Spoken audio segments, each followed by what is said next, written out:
highlight បន្តិចដែរថានៅក្នុងនោះការទទួលខុសត្រូវពេលដែលយើងជាពលរដ្ឋខ្មែររឿងមួយដែលគឺគួរនាំគ្នាទទួលខុសត្រូវគឺ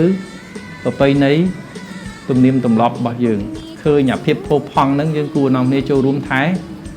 រក្សា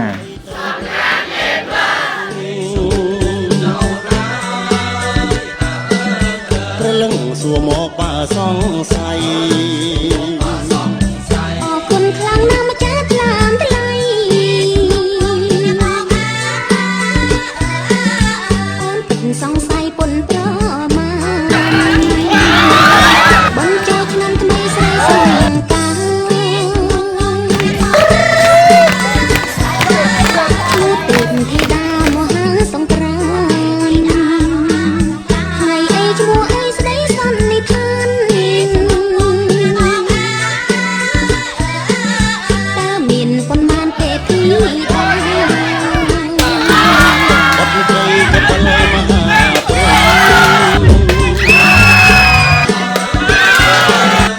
7អង្គមុំគុំសង្កាចូលចំថ្ងៃទីស្រីទេធីតារាំងនាមមួយណារាំងសាលោក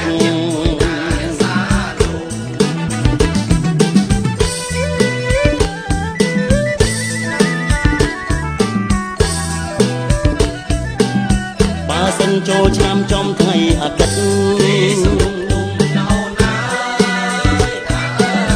ជីងពីណាំងក្រឹតពិតមានជោគ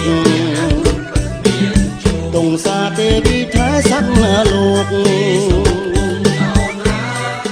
នជាមួយផងខ្លាចខ្លាច